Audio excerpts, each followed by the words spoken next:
Today, I will be reading Gingerbread for Liberty, How a German Baker Helped Win an American Revolution.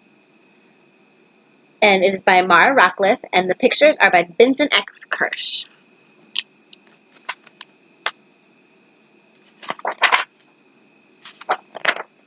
Everyone in Philadelphia knew the gingerbread baker, his honest face, his booming laugh,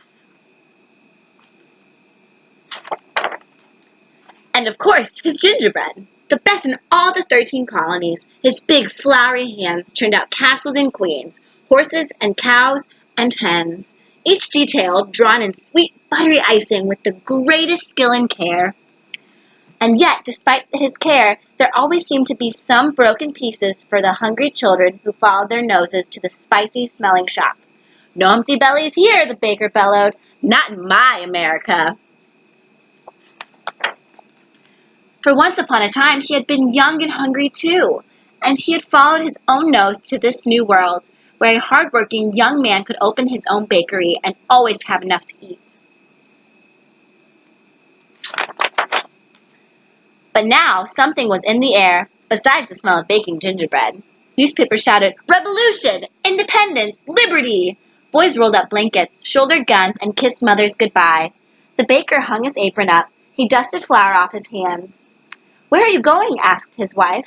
"To fight for my America," he said. "I was a soldier once." "That was a long time ago and far away," she said. "You are a baker now, and you are old and fat."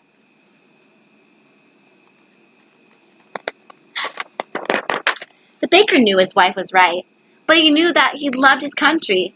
Somehow he had to find a way to help. He packed his bags and went to join General Washington.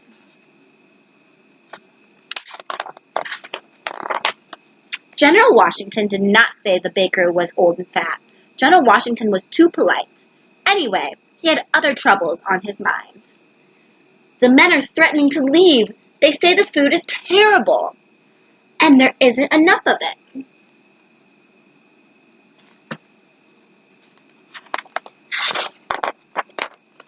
The baker rolled up his sleeves.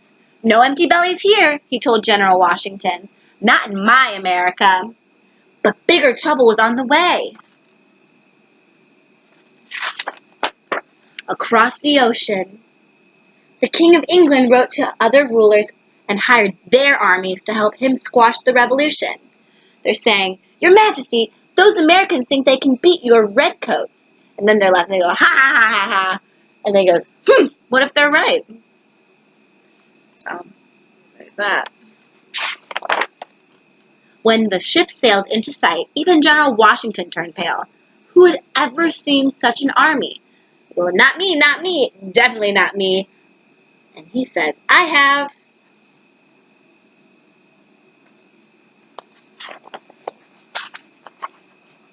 "The soldiers come from the land where I was born," the baker told General Washington. "Let me go speak to them. Perhaps I can persuade them we are not their enemies. Perhaps I can even persuade them to switch sides." "If you are caught, you will be killed," Washington warned. The baker smiled. "Then I must not be caught."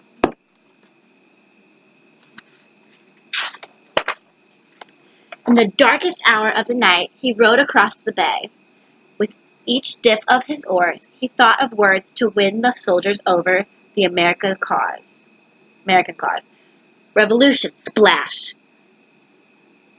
Befriend, independence, splash. I don't know what that word says, I'm sorry. Liberty, splash, splash. Free heat. But when he looked into their hungry faces, all his fine words slipped away. What could he say?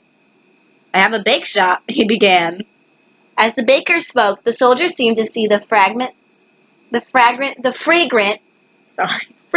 steam rising from his ovens.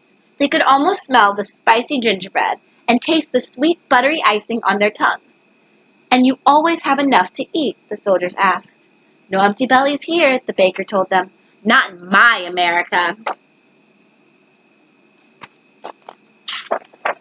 Across the ocean, "Your Majesty, we just don't understand.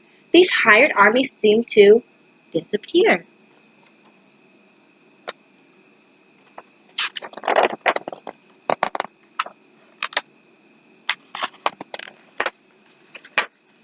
Many, many loaves and battles later, the British have surrendered. The revolution is over. We won!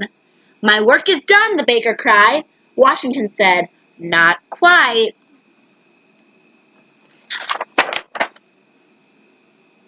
Did he bake the British soldiers gingerbread for their dessert? We'll never know. They didn't leave a crumb.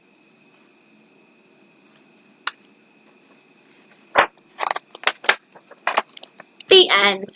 What I really liked about this book was I liked the pictures. I thought they were very, like, they fit the gingerbread baker feel. Like, it had a lot of warm orange, yellow tones, just like things that you would imagine you would see, like, in a gingerbread house.